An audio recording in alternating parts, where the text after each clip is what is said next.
Hello and welcome to State of the Nation. I'm Eylon.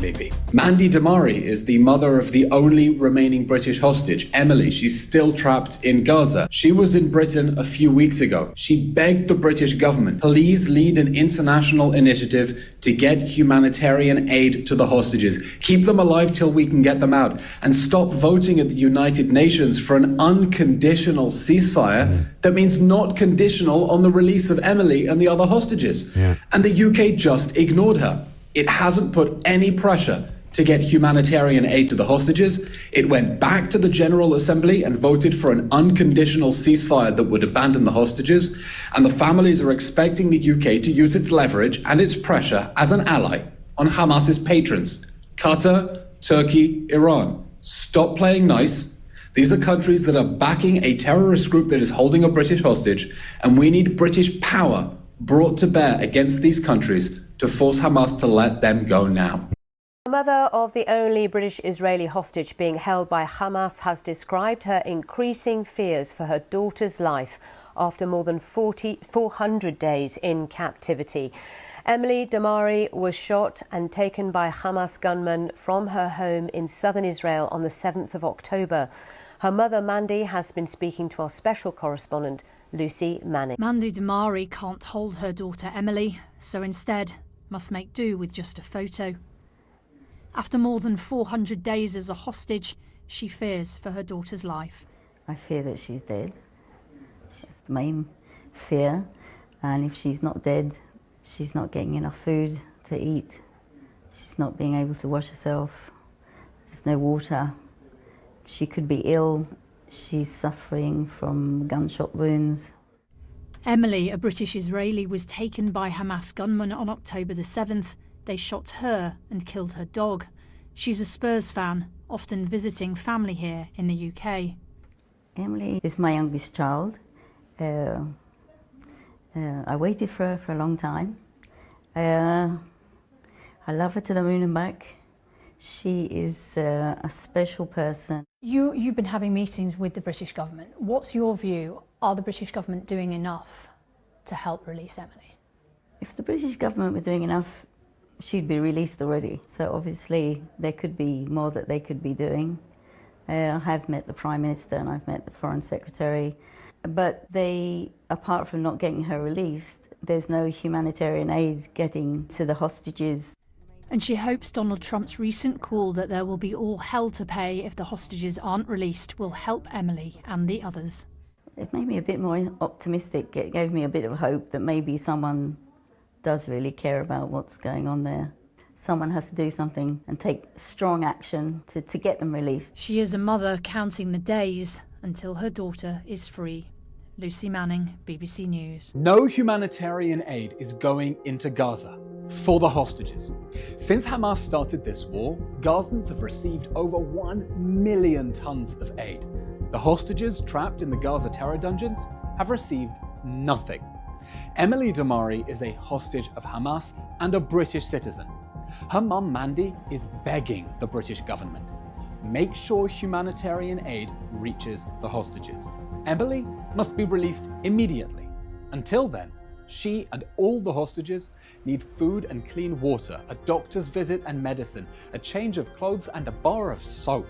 Mandy is saying Britain must pressure Hamas's patrons, Qatar, Turkey and Iran. They must get humanitarian aid to the starving hostages. And if they don't, there must be consequences. Britain has power. It must use it to get aid to all the hostages. The Emir of Qatar should face consequences for harboring Hamas's leaders. He shouldn't get a red carpet. He should get a red card. The UN must do its job. It must open an Emily Damari corridor, a route for humanitarian aid to the hostages in the tunnels, to keep them alive until they are released.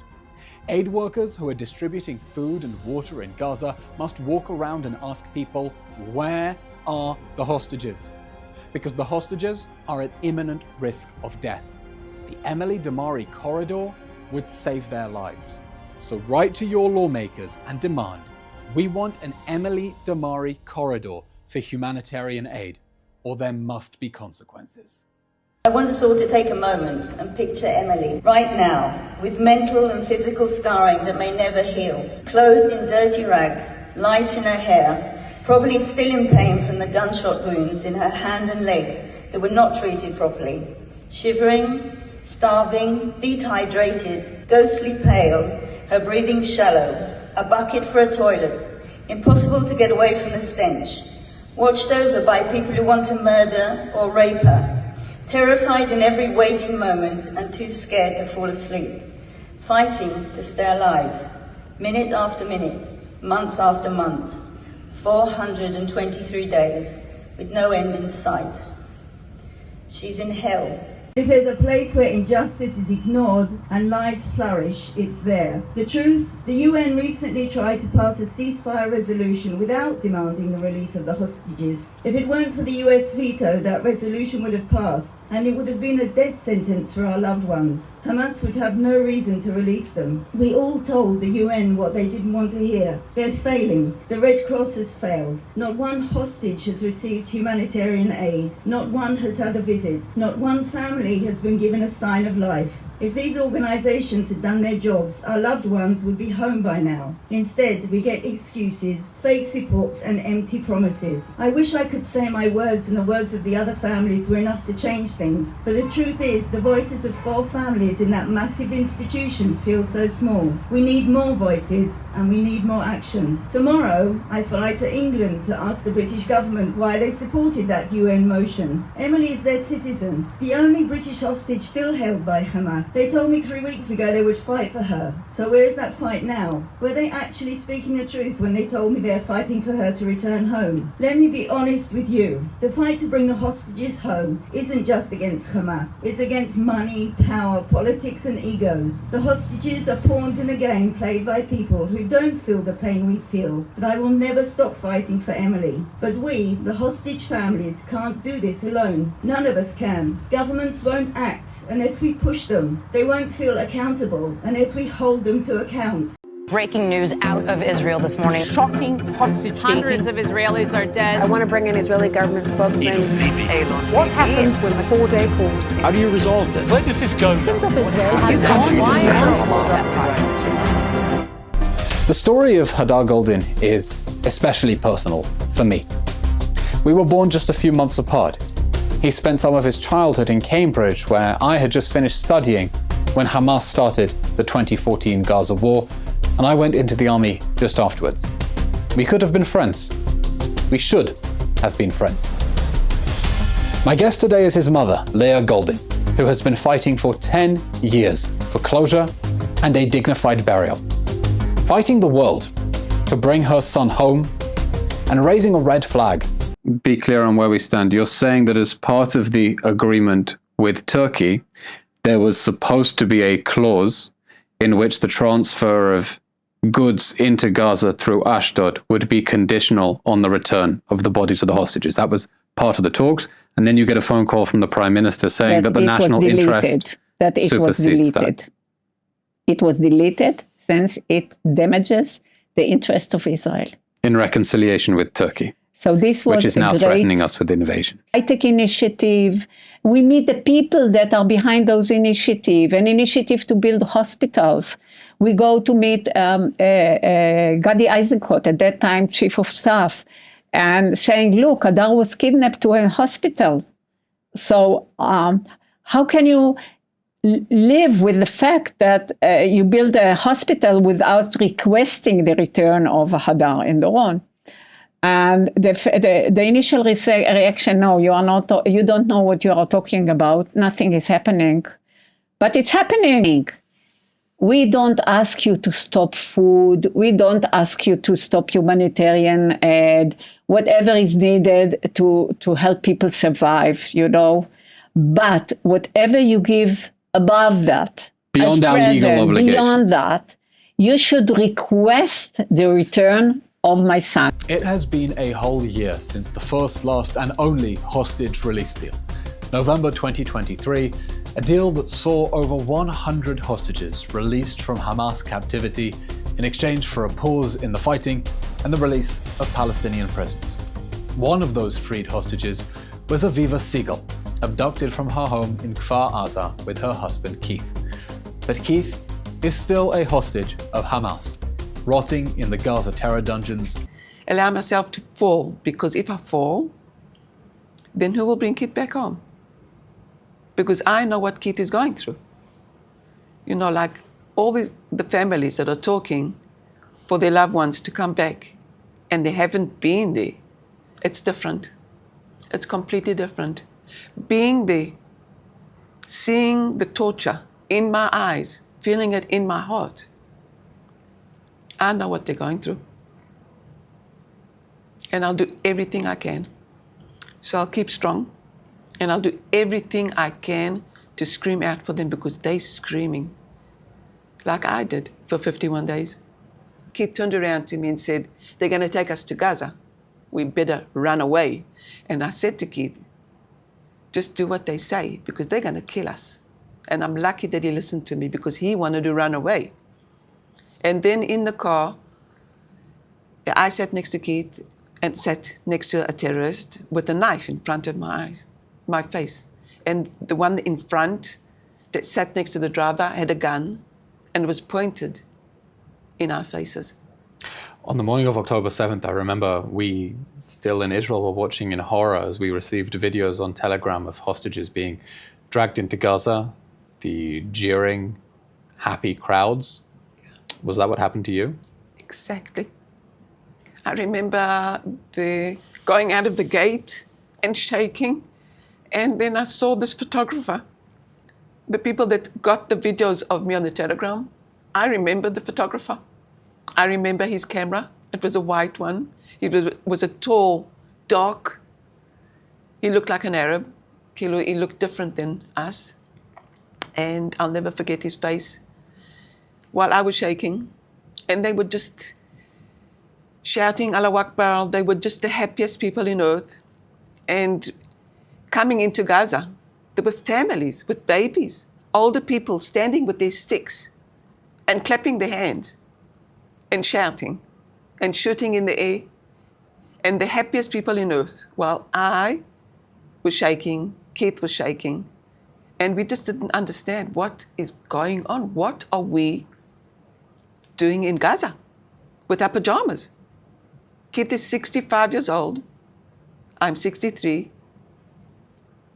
We didn't fight with anybody. We never fight with anybody. We just want peace, and we want good for everybody. What are we doing there? I remember at the time reacting in disbelief as a Sky News journalist said that the hostages were being held in reasonable conditions. This was before the full horror began to emerge, but already it was clear that you were going through hell. I understand you don't want to share everything, and there may be a time and place, and maybe you never will share that. But what can you share with the world about the abuse that you witnessed in the Gaza terror dungeons? Yeah. First, I want to say that I'm a very strong person. And when I was abused, it was okay because I could handle it. I could tell myself, okay, so they're going to push me, they're going to pull my hair, they're going to do things that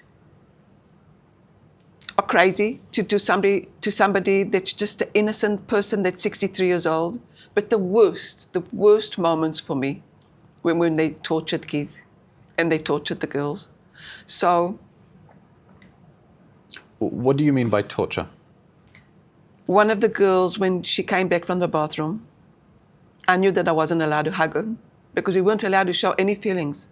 We weren't allowed to cry. I used to hide myself crying, lie down, put my hand on my head and cry very quietly that nobody will see that I'm crying, because if they did, I got hell. We just had to say that everything's okay, pick our fingers up like this and say tamam in Arabic, while nothing was okay. So she came back from the bathroom and I could see she was shaking. And she looked sad. So I just got up because I felt like her mother. And I said, I'm going to hug her. I'm going to hug her. I don't care. I'm going to hug her.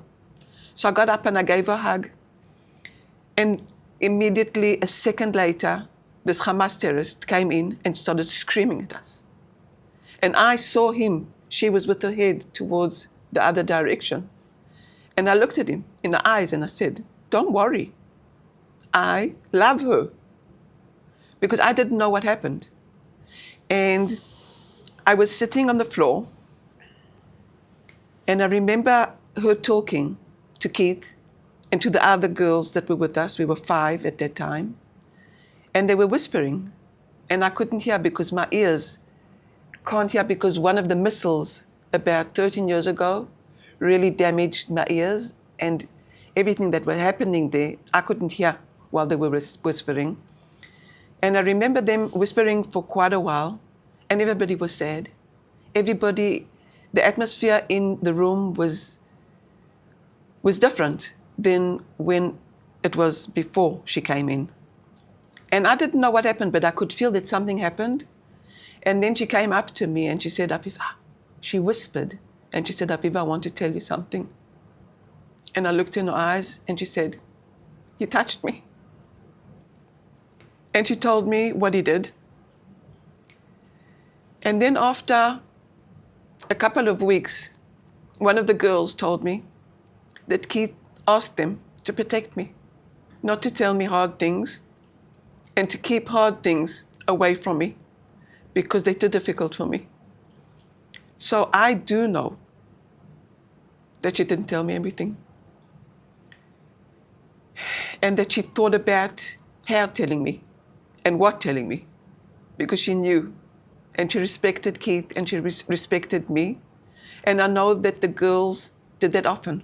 They just didn't tell me. Because I remember one of the times that Keith said about one of the girls, you must do everything you can to help her. But he didn't say more than that. So I didn't understand. But now, being here, I understand that the girls went through things that I don't know. When Keith comes home, maybe he'll be able to tell me. When the girls come back home, they'll be able to tell me. And that was just one thing. And the other time, he called one of the girls out of the room, and he brought her back after a second with a gun in front of her face and told her to get dressed. They used to dress us like, looking like Arabs with the hijab. And while she was bending down to get dressed, she turned around to us and she said that she's scared that he's going to take her and she's going to be alone. He took her hair, pulled it, and threw her in such a brutal way on the floor. I remember like her falling backwards with the gun in front of her eyes, in front of my eyes too. And he said to her, one more word, I'm going to kill you. They took her, they handcuffed her, they put a blanket over her, and 4 terrorists that were with us, they all hit her. And hit her, and hit her. And after maybe 20 minutes, she came back, and she sat like a little child on the floor, weeping, red. Her hair was standing, and she was beaten up all over. And I could not get up and give her a hug because I was scared. But I did give her love by looking at her in the eyes and trying to be with her. And after a couple of hours, I went up to her and asked her, how come you didn't scream? I wanted to scream for you. And she said, I did not want to give them the pleasure. I was just so proud of her. So it was just like all the time, different tortures. If it was they tortured us and didn't give us food while they chewed and ate in front of us. I mean, who would do something like that? Why? Why would anybody sit in front of somebody that they didn't give us food for more than 20 hours and eat in front of us and look at us while we're looking at them and wanting just a little bit of food? But we don't. We have to sit on the floor on a filthy, dirty mattress and wait. So the girl with us, she asked, when are we going to get some food? And he looked at us, and I'll never forget that moment either. Without even blinking, he said, "It takes a long time to make food." And 4 hours later, we got half a piece of pita that was dry, that I had to take water to drink it down. That's how dry it was.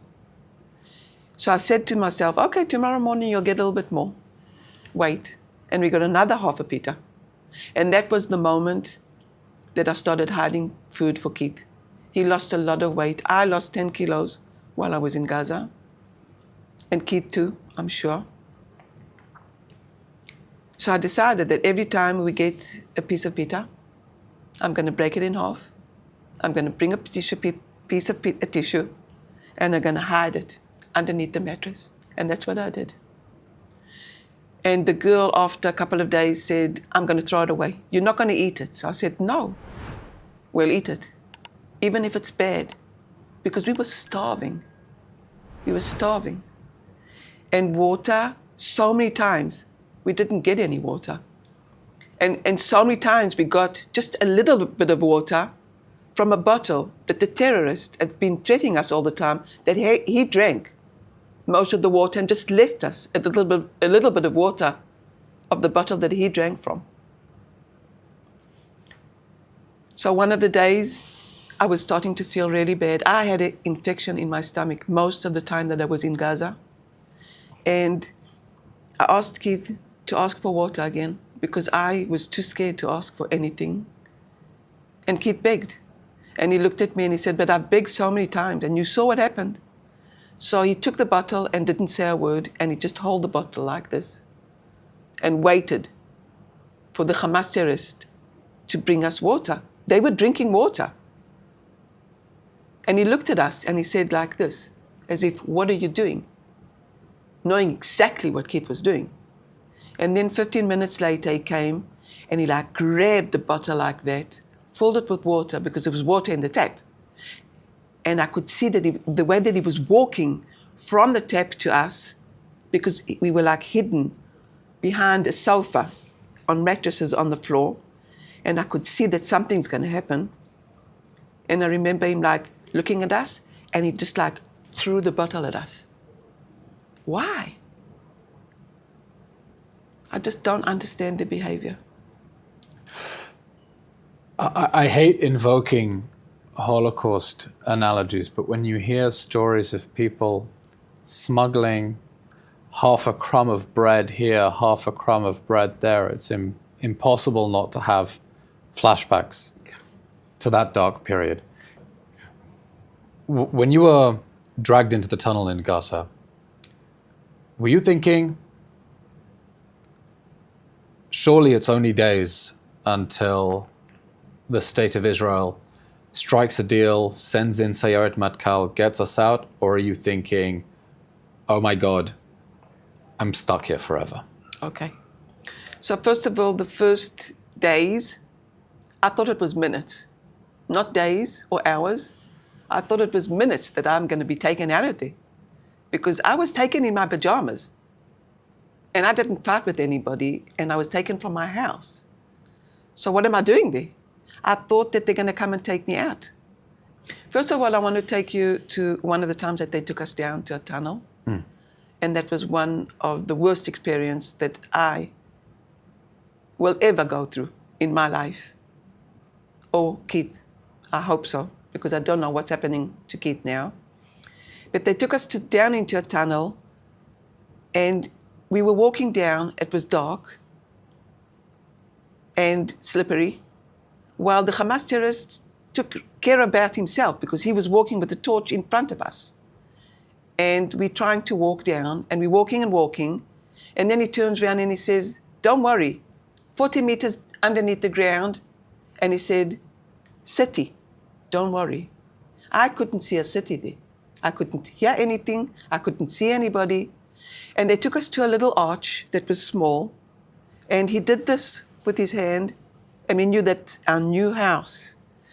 So for the first 2 hours, 2 Hamas terrorists stayed there in the entrance, and they were talking and talking, and then suddenly it was silence. And I remember us saying, "What? We've been left here by ourselves?" And the girl with us, she went there and she peeped and she said, they're not there. They've gone. They just left us there. And us walking down the stairs, we could feel that there wasn't a lot of oxygen for us to breathe. So we were like huffing and puffing down. And then we were sitting there and we felt lucky that we can talk. So we spoke a little bit until we didn't have any strength to talk. We were just lying down on mattresses, filthy, dirty ones, on the floor there, looking at each other and trying to figure out if we're going to live. There was no oxygen there for us, so we were just trying to breathe. And after more than a couple of days, Keith looks at me and he says, I feel like I can't breathe. And I looked at him and I said, just lie down and try and breathe. And just try and breathe. And that's what I did. And the girl with me did. We were just trying to breathe while there was no oxygen for us. And I was sure that I was going to die. And I just said to myself, please, God, just let me die first. I do not want to see Keith dead. I do not want to see Keith suffer. And that feeling of being underneath the ground, left alone, with hardly no water and no food, that you're going to die. I was preparing myself to die.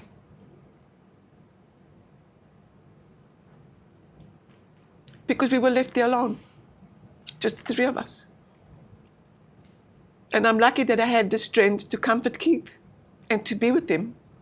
And I'm lucky that he felt comfortable to tell me that he feels like he's going to die. And I'll never, ever forget the moment that we touched the air for the first time and we breathed the air that was in the earth. And I said to myself, air. It was the most delicious thing. Chocolate's delicious. It was the most delicious. I don't know if it's the right way to say it, but it was one of the moments that I'll never, ever forget because I felt like I'm going to live.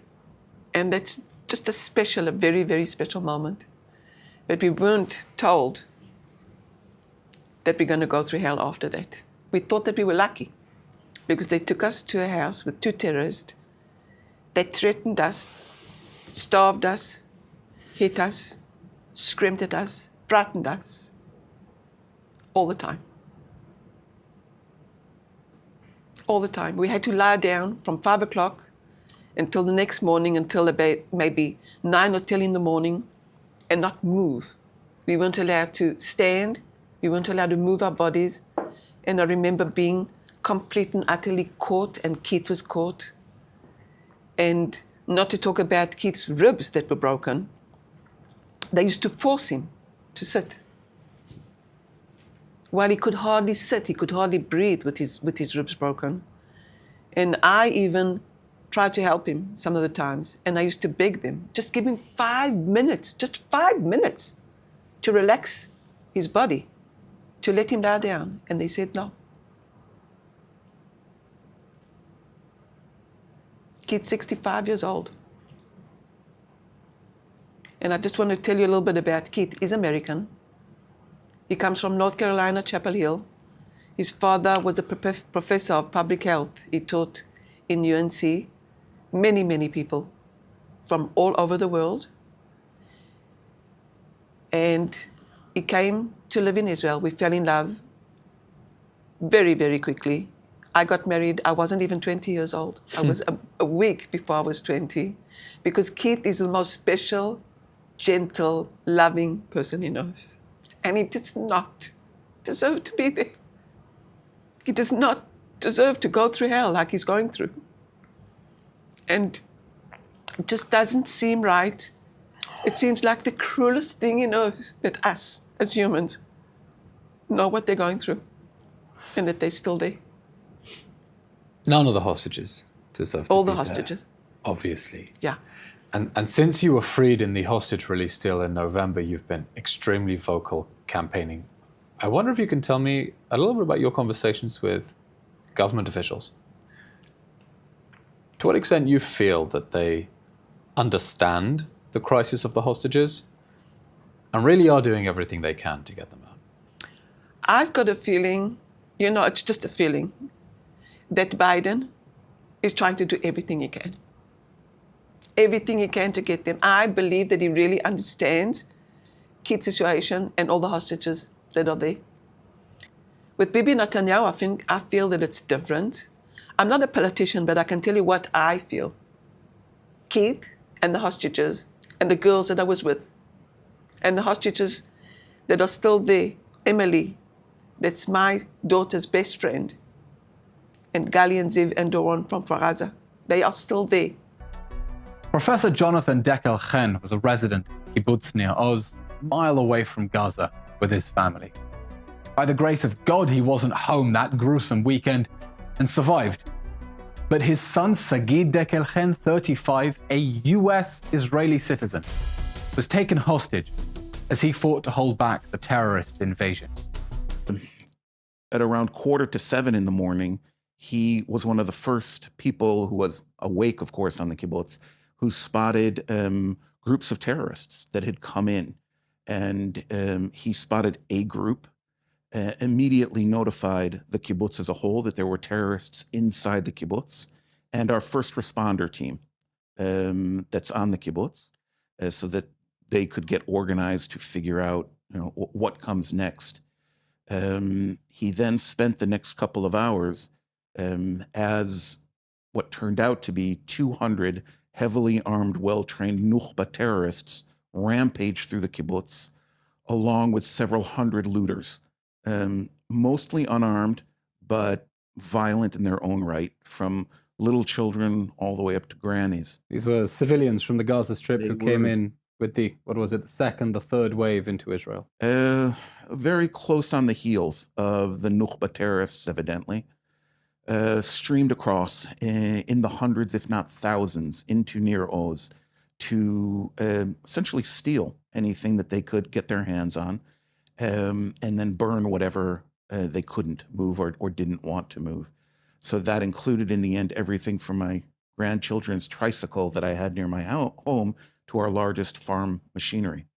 This is well-documented aerial footage of our property being streamed into Gaza. In any case, for the next couple of hours until around 8:30, Sagi worked alongside the first responder team, trying, first of all, to understand what was going on, because we had no warning whatsoever. And for those who aren't familiar, every kibbutz down south has, when you say first responders, these are civilian defense teams who are lightly armed, albeit, but they're supposed to be the first line of defense against any potential terrorist infiltration. Yeah, that's absolutely true, but it's also important to note that this first responder team are also our firemen in case there's a fire on the kibbutz. These same guys distributed food during the COVID lockdown with golf carts just running around the kibbutz and distributing lunch to everyone or anyone who wanted it. So these are just good-willed, mostly young men, but not so young men as well. And their job, and I was sort of the old fogey in that group, the job in a military situation is to simply contain, observe, and connect to the army when it arrives. And here's the key element of that day, certainly on the kibbutzim. We've always been trained and expected and been told by the army that from the moment, the Israeli army, that from the moment there's a border infiltration, we're about a mile from the border. When there's a border infiltration, the army will arrive in force within 15 minutes tops. 15 minutes. 15 minutes. And in the meantime, that first responder team is there to figure out what's going on, to observe, and to engage only when there's danger, lives are endangered, because we're simply not equipped, and we don't have the numbers to do much more than that. What preceded all along the border, the invasion, was a massive rocket attack designed specifically to get people into their shelters. Hamas knew this. They knew an awful lot about how the army and how the kibbutzim would respond. Everyone's in their bomb shelter, as it were, kind of easy targets for the terrorists. They knew that they couldn't be opened from outside.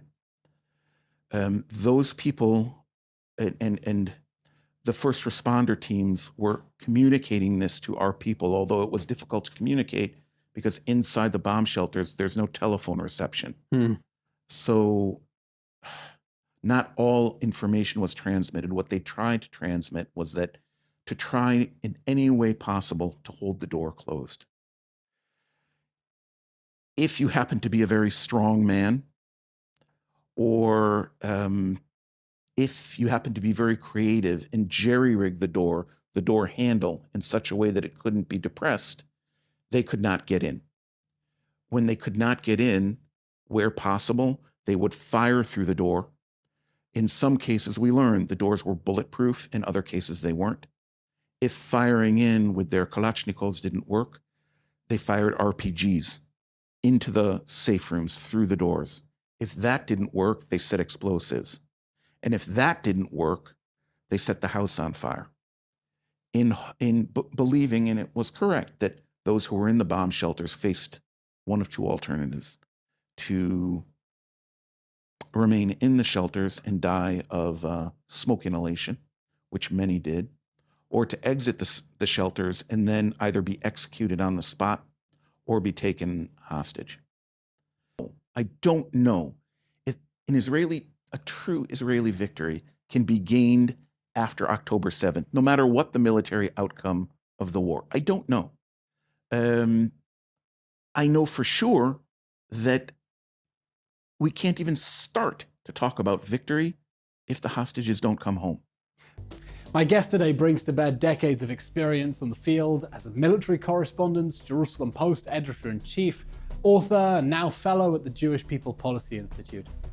Yaakov Katz has literally written the book on Israeli military tactics not once but 3 times, with more yet to come. He joins me in the studio to take us through the innovations of the IDF operations in Gaza and how, as he puts it, this war represents an unprecedented battlefield. Why has Israel developed these phenomenal methods of precision that other militaries haven't? What was the operational need that drove the ability to innovate these new forms of weapons? I don't think it was an operational need. From what I've come to think is it really stems from 2 primary interests and motivations. But I want to talk about the most important one. And that is our morals. It really is a Jewish way of life. People will scoff, they'll laugh, they'll be like, nah, come on. It is. We sanctify life. It's a crazy thing. The fact that we're talking 6 months into a war, how many hostages are we going to get back, right? I always say to people, when you think about the hostages for a moment, how many are alive? We don't know. They're talking about maybe getting 40, 50 out. Ceasefire for 6-7 weeks. Rationally, that makes no sense. You're about to destroy Hamas potentially, and you're going to stop the war for 40 people? Does that make sense? Who would think to do that? To my Jewish mind, it absolutely does. Exactly. But to your Jewish mind, it makes sense because we value every single life. So the same way we value the lives of our own people, we also value the lives of their people. And it's not me who says this. Goldin Meir, right, her famous line is, the moment they start to care about their children the same way we do, we won't have, paraphrasing here for a moment, but there will be peace. There won't be a need for war. It comes and it really stems from that value and that sanctity of life. The question is really, why is Hamas still holding on to Ariel and Kfir Bibas? That's the question people should be asking. Not why can't Israel get them back? Why are these 2 beautiful red-headed boys still being held in the Gaza Strip? So I'm sitting down for a difficult conversation with Ayelet Razin Bet-Or, a leading advocate fighting to raise awareness about Hamas's use of sexual violence as a weapon of war and helping Israel piece together this horrific jigsaw. I try to raise the alarm and say, we need to get these hostages out because we fear they are being starved and tortured and executed, we know that, and raped. Yes. Now, I've been very careful in my media interviews not to say anything that the hostage survivors have not been saying in their testimony, What do we know from the hostage survivors, the survivors of Hamas captivity, about the sexual abuse taking place against the hostages in the Hamas terror dungeons right now? We have 4 hostages, released hostages, women that talk about these issues. They saw with their own eyes. For instance, a demand that they shower with the door open. They they heard testimonies from other hostages still in captive that they are raped by numerous terrorists with a gun put to their there was that head. horrific testimony from Goldin Almog about sexual assault at gunpoint. Repeatedly. It's not assault one incident. It's important to talk about at that. gunpoint. There's a grave concern that they are getting pregnant from these actions. And the hostages all of them need to be released immediately. Not only because of this, but also because of this. And we heard that horrific testimony from Aviva Siegel at the Knesset about how the terrorists are dressing the women up as dolls, using them as puppets on a string to do whatever they want, whenever they want. These are hostage survivor Aviva Siegel's words. They are considered spoils of war. They took many hostages. Many of them are women. They're their property. Essentially, yes. I mean, the hostage survivor testimonies are telling us that the hostages are being held as sex slaves and repeatedly raped by Hamas terrorists. One of the many reasons why it's imperative that we get the hostages out immediately, and they cannot stay there a minute later because of what we know about the sexual abuse. And yet, while that is happening, and we fear that these hostages are being raped in the Hamas terror dungeons, the world's response has been deafening in its silence. We are in a critical moment. The hostages, they need us to get out and scream. Can you imagine your husband or your daughter or your grandfather to be there underneath the ground begging to be taken out? So I want to ask you all to be with us and feel for us and feel for them, and to go out to demonstrations and scream for the hostages as loud as you can. Talk about what I have been talking about with your family, at work, wherever you can, to help. You can wear a pin or a red ribbon or anything that you can think about, that people will understand that they haven't been forgotten, because we cannot allow ourselves to forget them. They're there underneath the ground, screaming to be taken out.